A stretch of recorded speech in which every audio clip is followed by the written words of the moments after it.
Boa noite, pessoal. Aqui quem fala é Jair Nalato. Eu vim aqui falar sobre a necropolítica.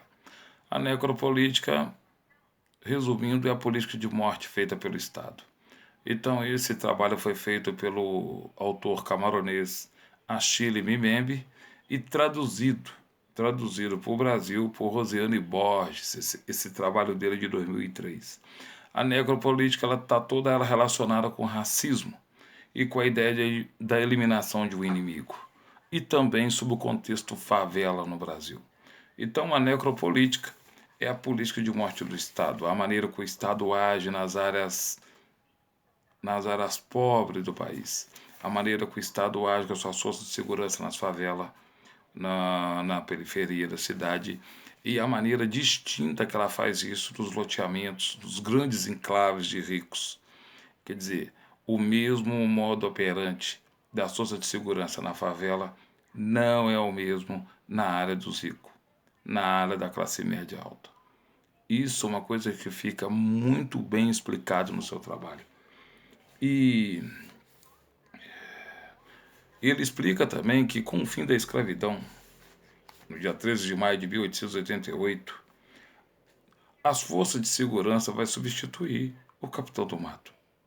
Quer dizer, você tem no período escravocrata brasileiro da monarquia o capitão do mato que ia atrás dos negros.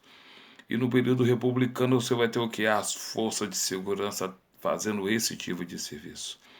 Essa autorização para matar. Não precisa ir muito longe.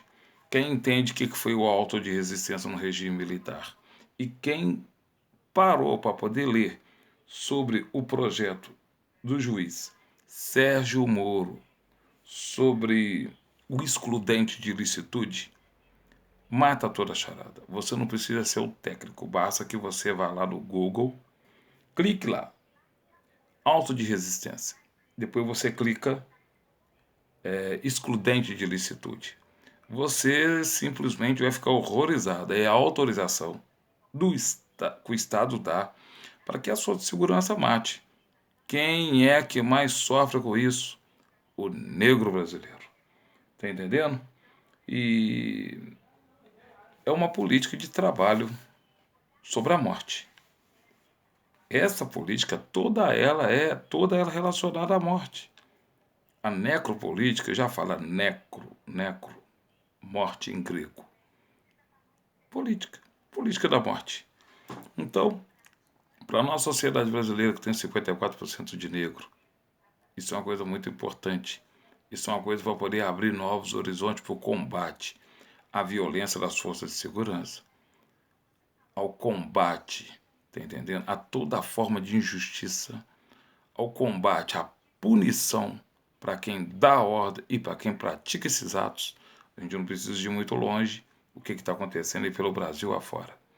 Então, com a mudança de governo, como isso se torna uma coisa assim escandalosa. Por quê?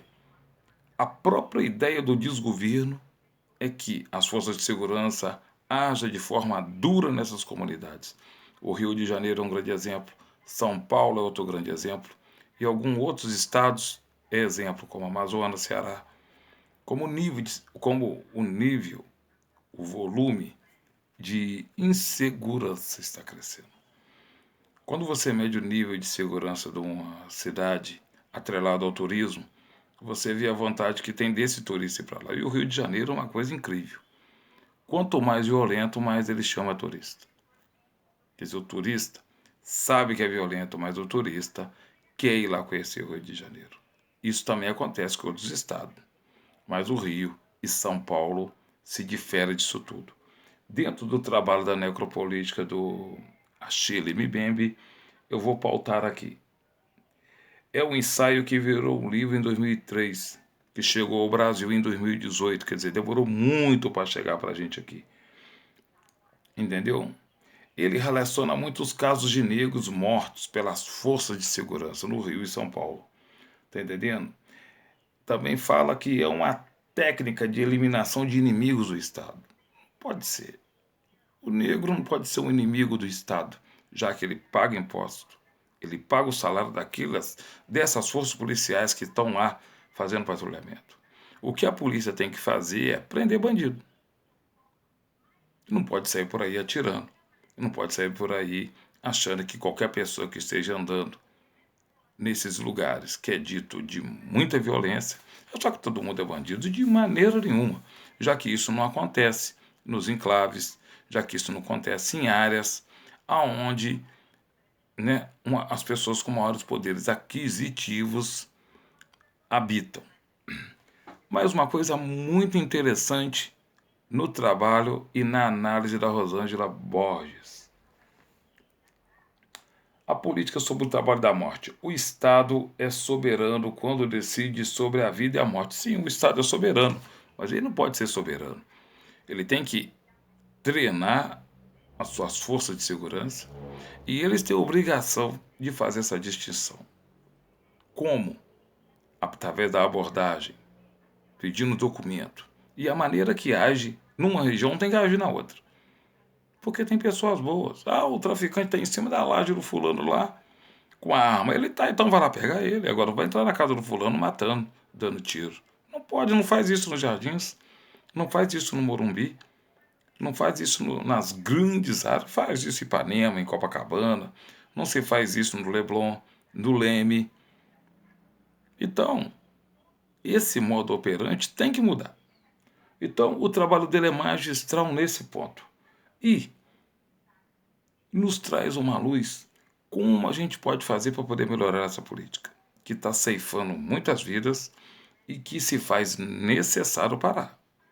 Agora que a polícia, que a sua de segurança pegue os verdadeiros bandidos e não coloque todo mundo no mesmo saco, achando que só porque o camarada mora na favela ou na periferia ele é bandido. Não. A função das forças de segurança é fazer a distinção. Então, a necropolítica é isso aí. É a política de morte do Estado. E o povo que paga o imposto. E o povo tem que cobrar. E o principal que mais sofre com isso é o negro brasileiro. Uma boa noite. Já é na lata.